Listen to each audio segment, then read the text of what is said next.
Graça e paz, irmãos. Reverendo Carlos Lima, pastor efetivo da Igreja Presbiteriana da Fontinha, uma igreja que ama você, uma igreja próxima a você, que convida também a você, para que você, assim que possível, nos faça uma visita. Certamente você será muito bem recebido lá na nossa igreja.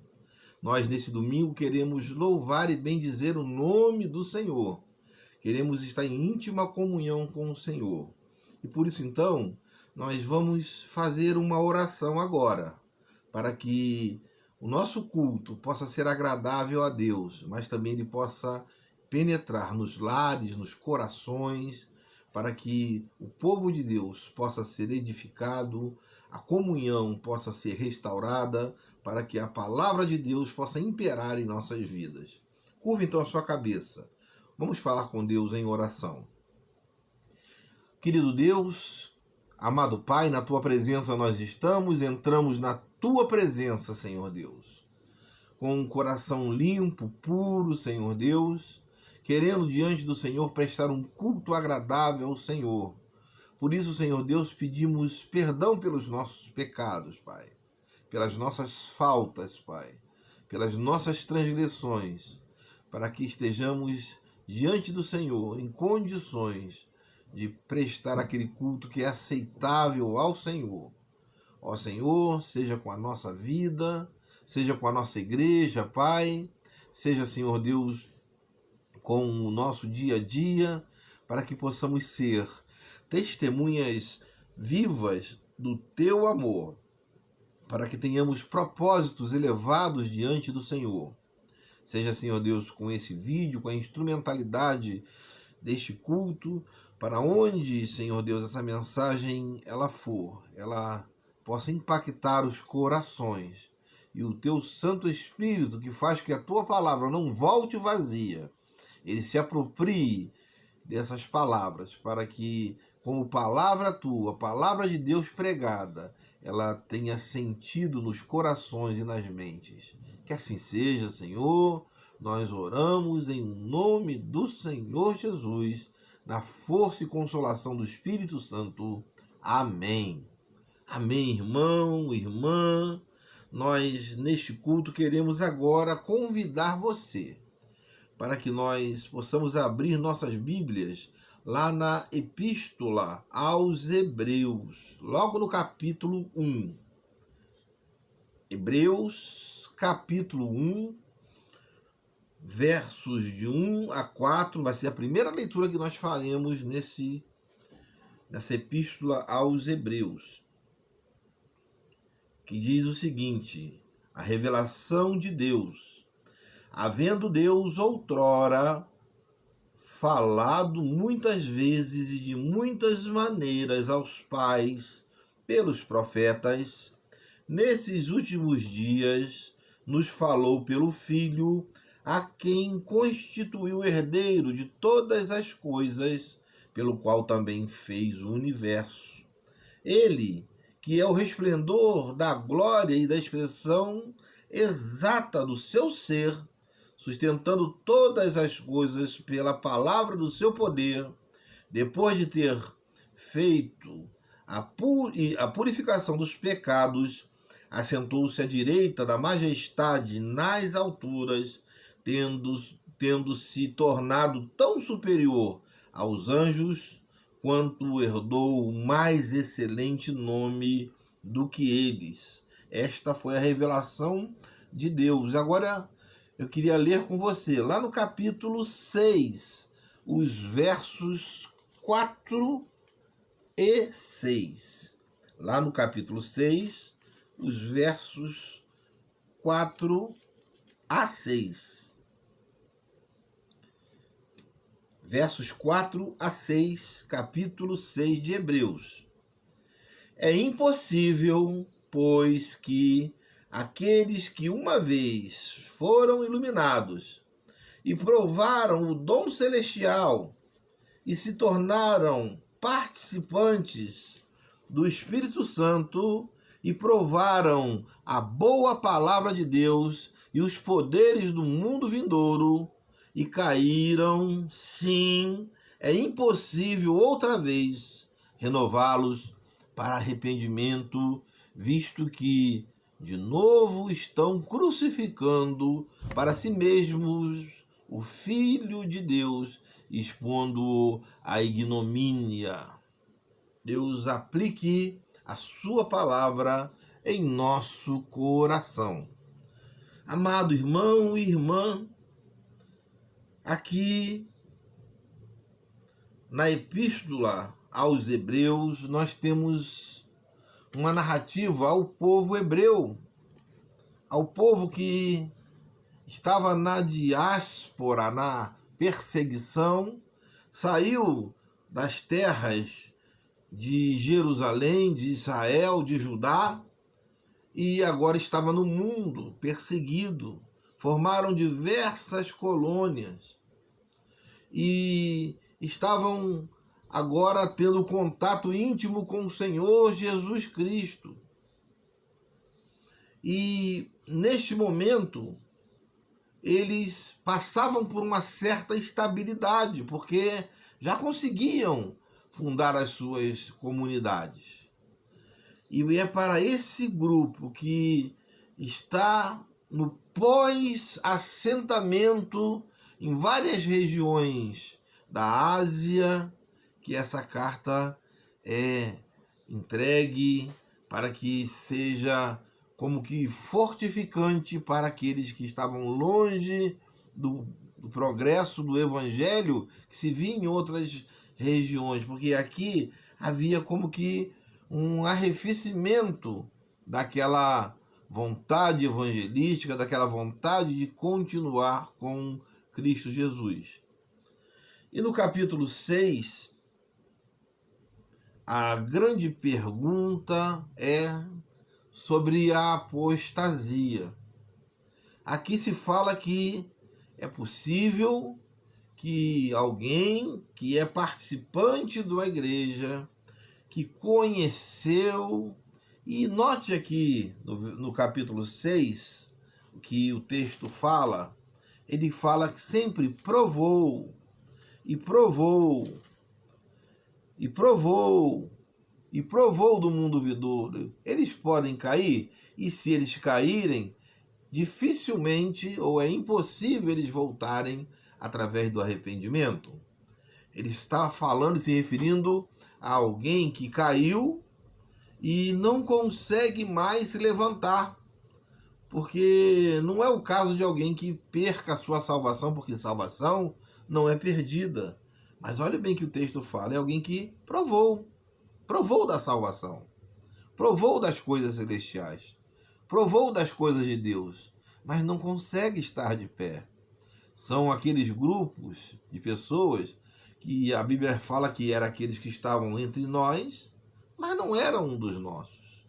Porque a salvação é garantida àqueles que perseveram. E a perseverança também é um dom daqueles que são de Deus, que vão até o fim. Então, a salvação não se perde. A salvação é dom de Deus e é dom que pode e deve estar na nossa vida, para que através dela nós tenhamos segurança de estar com Deus. Mas o texto nos fala que pode haver resvalos espirituais, problemas espirituais, que faz com que a nossa fé em Cristo ela tenha um esmorecer face a essas lutas. Pessoas que se desviam do evangelho, pode. Igrejas que se desviam do alvo, sim. Pessoas que frequentam a igreja, estão arrolados no rol de membros, mas não estão inscritos no livro da vida porque são frequentadores, são movidos por um frescor religioso, por religiosidade, não pelaquela fé genuína. Sim, isso pode acontecer com pastores, com presbíteros, com líderes, com diáconos, com todos os irmãos que, como o texto falou, eles provaram desses bens. Mas na revelação de Cristo, se fala que Deus falava a Israel antigamente pelos profetas, agora ele tem falado por Cristo.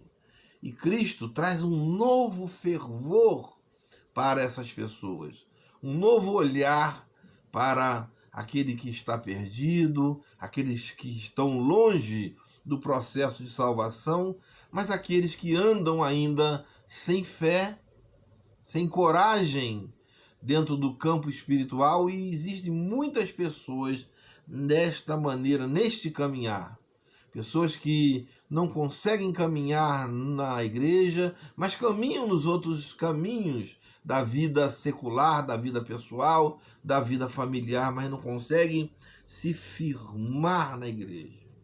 E aí, então, em relação a Deus, há um desinteresse, há uma falta de apreço pelos valores do reino de Deus, há um esfriamento pessoal e, de repente, aquele que se esfria dentro das coisas de Deus já começa a ter palavras que não são corriqueiras dentro da casa de Deus, palavras de blasfêmias, palavrões, olhar pessimista da vida e das coisas. E, irmãos, um grande vazio, porque as pessoas longe de Cristo podem ter tudo, mas falta alguma coisa.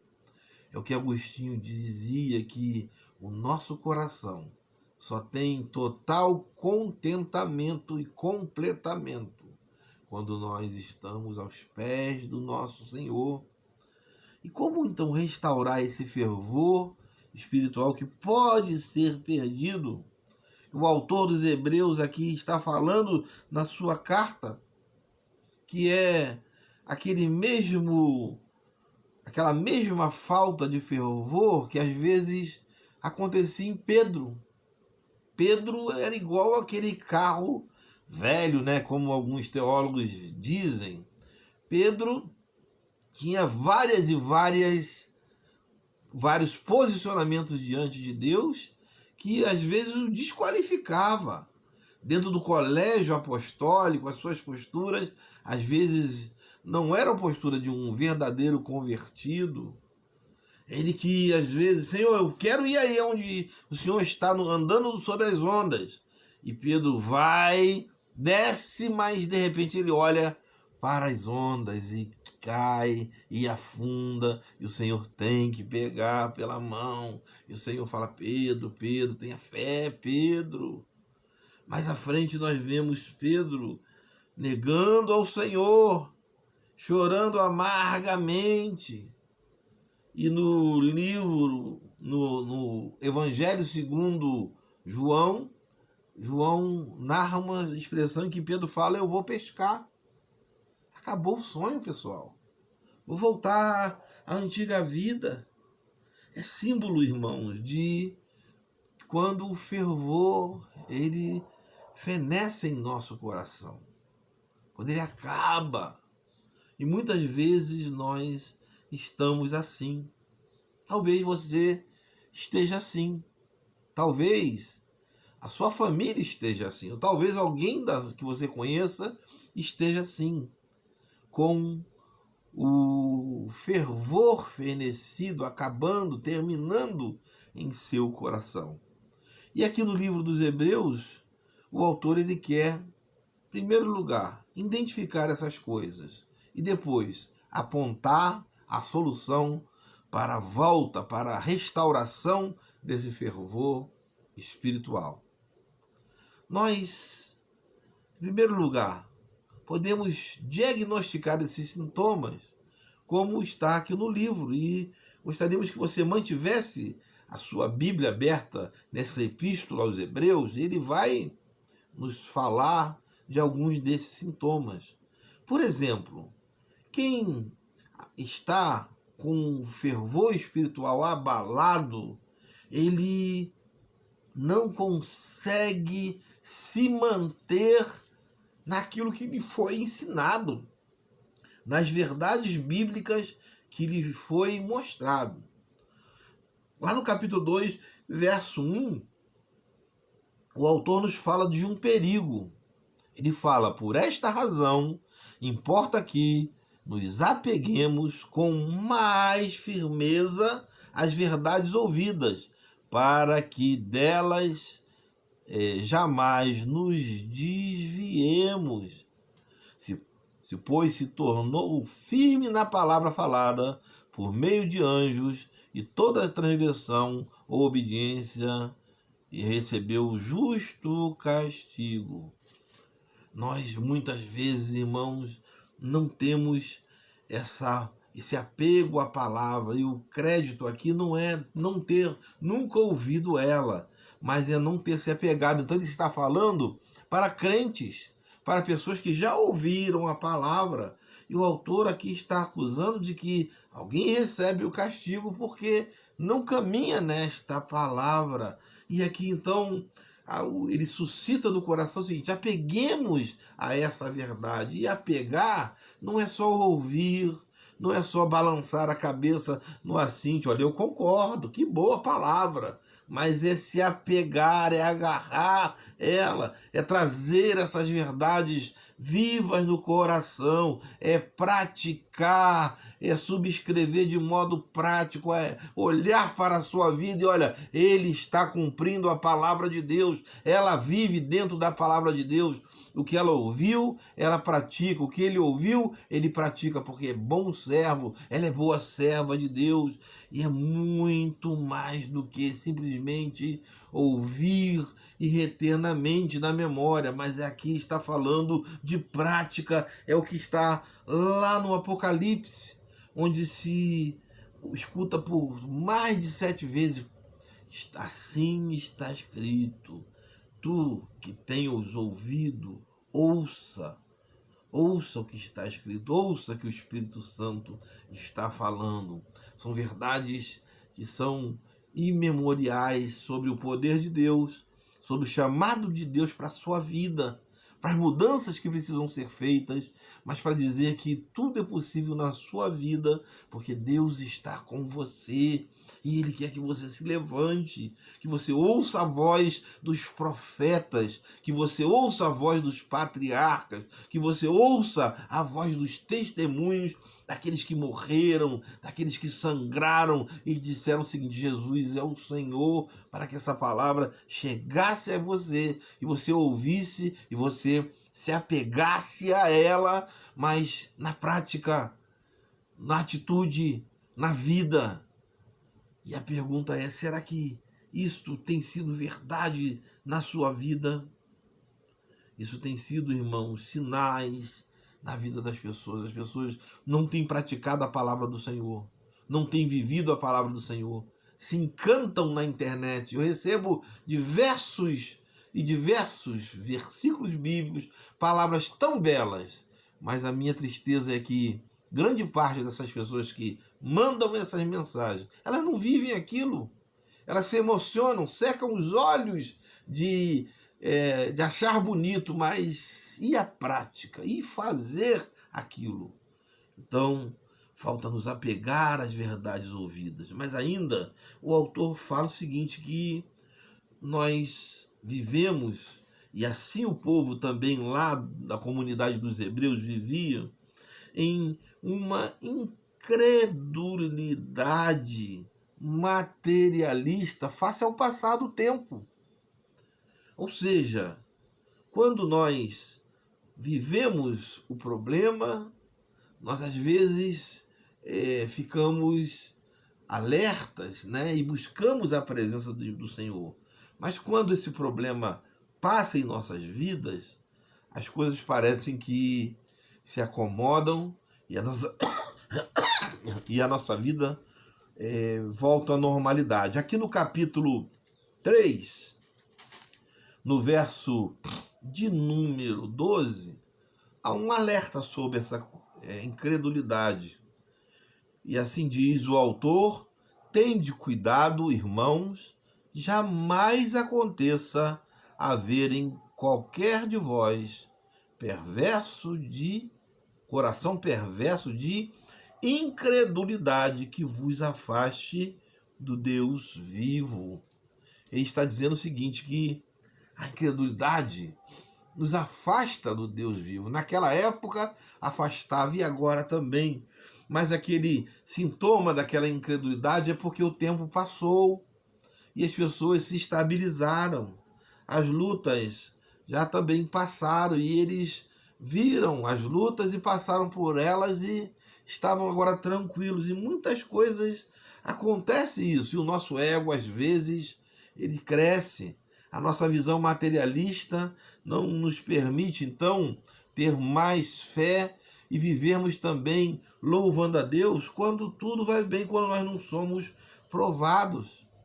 Ou quando somos provados, muitas pessoas não conseguem passar pela dureza do problema. Enfim, vivemos esta dualidade. E o nosso coração, ele foge de Deus. Foge quando as coisas vão bem. Foge quando as coisas vão mal. E o nosso coração se endurece. Lá no Antigo Testamento, na jornada do povo de Deus para a Terra Prometida, houve o episódio de Mara. E Mara significa, dentro do hebraico, amargo. Amargo porque eles estavam numa região em que a água era amarga. Região de sol, região seca, e a única água era muito amarga. Eles bebiam a água e a água era amarga. Mas também amarga era a incredulidade deles. Eles fugiam da presença do Deus vivo com as reclamações, com os assintes contra Deus. E ali então eles se rebelaram contra o Senhor. Toda incredulidade, irmãos, mostra um amargor da nossa vida, uma falta de conhecimento das coisas de Deus. Talvez você também esteja hoje assim, longe de Deus e amargo, crítico, porque muitas pessoas, elas, quando estão longe de Deus, elas começam a ver problemas. Problema do pastor, que há muito, viu, irmão? O pastor realmente tem muitos problemas. Os presbíteros, problemas nos diáconos, na igreja, no coral, problemas na casa de Deus, e começam a ver problemas. Mas muitas vezes isso é reflexo do nosso olhar, da nossa visão, que é uma visão amarga. Nós devemos olhar para nós, olhar para o Evangelho, olhar para as coisas de Deus, olhar para aquilo que é de Deus, olhar conscientemente para as coisas do Senhor. Mas ainda nos falta um visor espiritual que nos aponte para o deixar algumas coisas de lado e olhar firmemente para o Senhor, que é o autor, que é o consumador da nossa fé, que é Cristo Jesus. Mas ainda, em terceiro lugar, nós, quando estamos sem fervor espiritual, ou com um fervor espiritual abalado, nós perdemos a condição de frequência na casa do Senhor. E é assim que o texto do livro da Epístola dos Hebreus nos fala sobre o não deixar a congregação. Lá no capítulo 10, no versículo de número 25, há esse alerta. Não deixemos de congregar-nos, como é costume de alguns. Antes, façamos admoestações. E tanto mais quando vedes que o dia se aproxima, quando o fervor espiritual ele é perdido. Logo, quem sofre é comunhão na frequência, na assiduidade da igreja. E alguns perguntam, por que, irmão, não está vindo à igreja? Logo se levantam os problemas da igreja. Mas a pergunta, se você tem problema com a sua comunidade, por que você não frequenta outra comunidade? Então os problemas, na maioria das vezes, elas estão conosco, estão com aquele que levanta as questões. E aqui o texto fala de alguém que era frequente em ver esses problemas, em olhar para esses problemas, em apontar para esses problemas.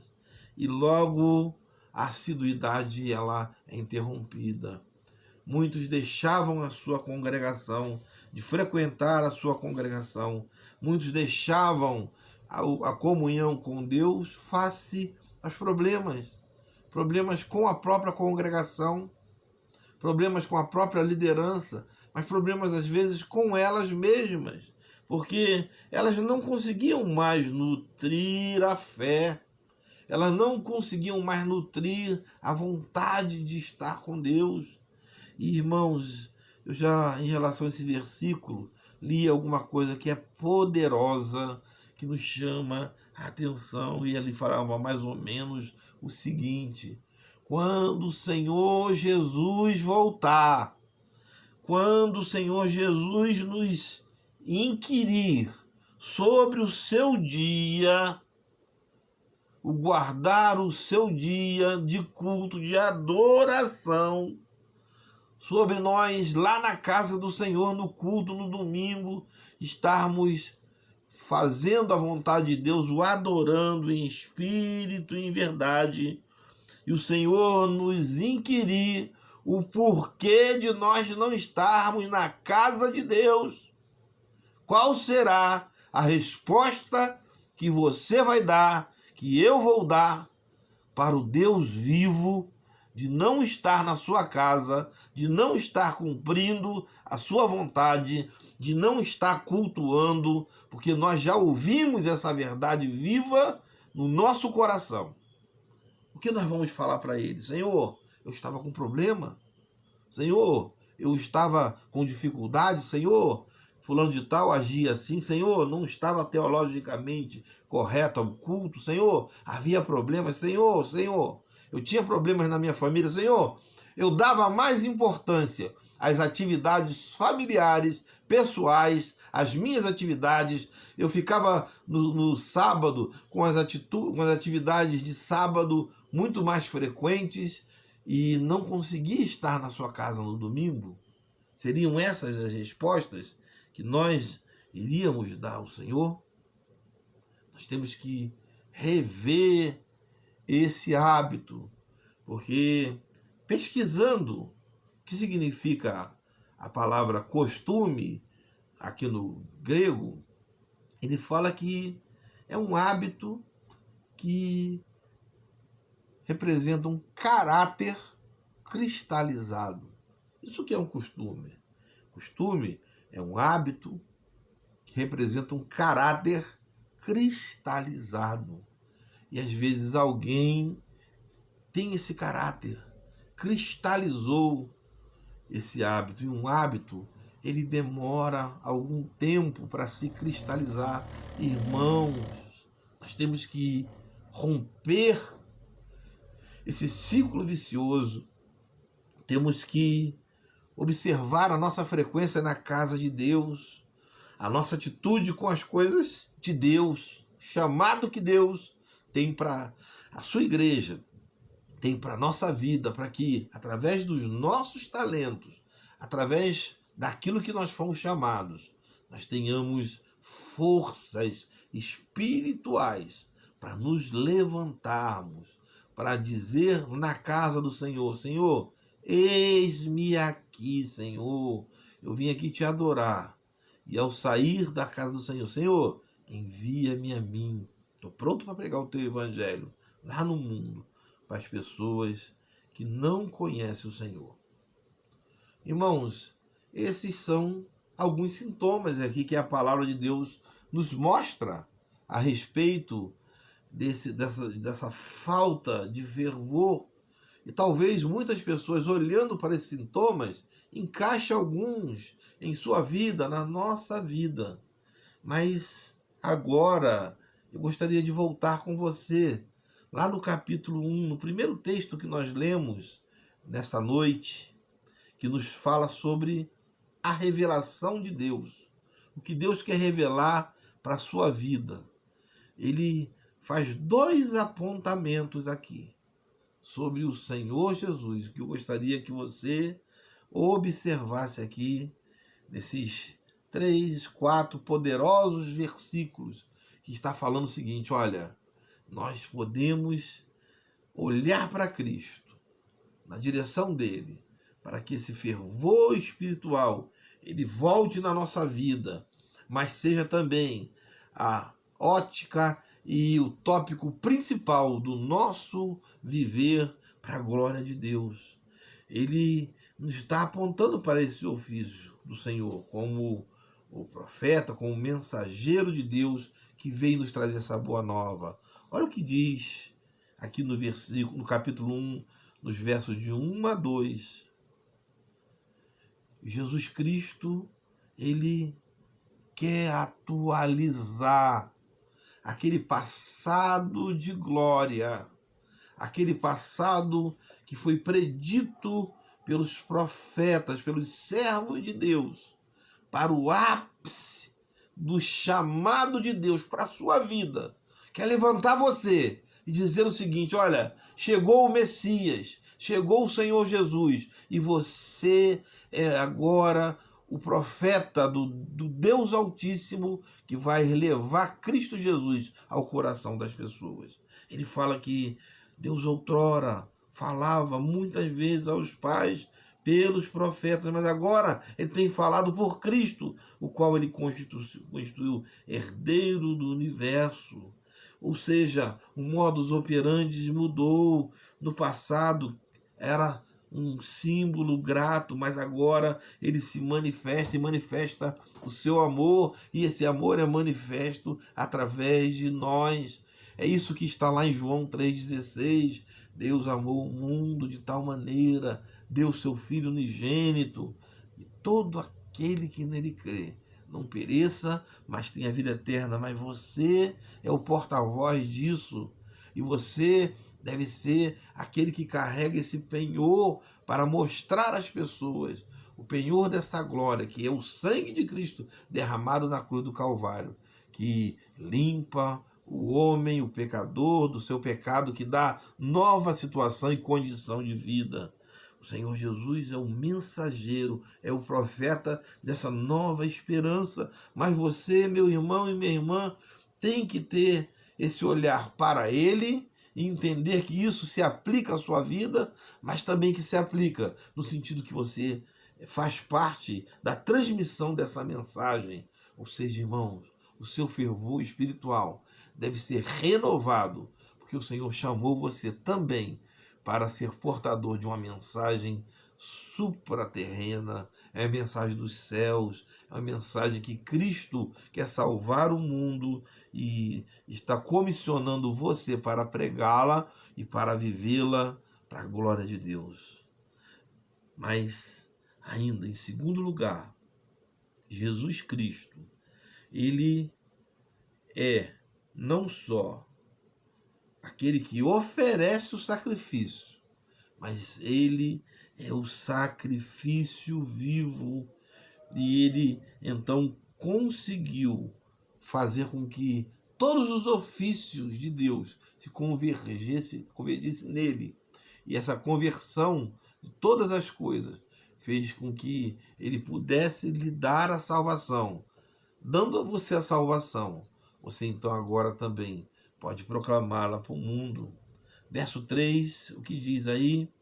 Ele, que é o resplendor da glória de Deus, expressão exata do seu ser, sustentando todas as coisas pela palavra do seu poder, depois de ter feito purificação dos pecados, assentou-se à direita da majestade nas alturas. O Senhor já fez o que precisava ser feito, irmão.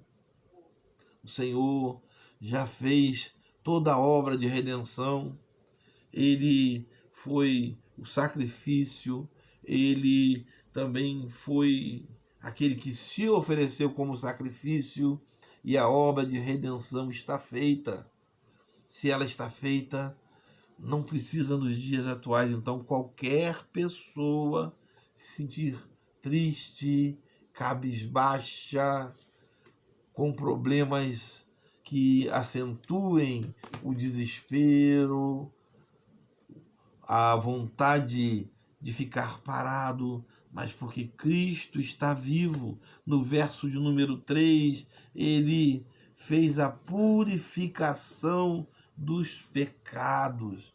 Ele nos purificou os pecados.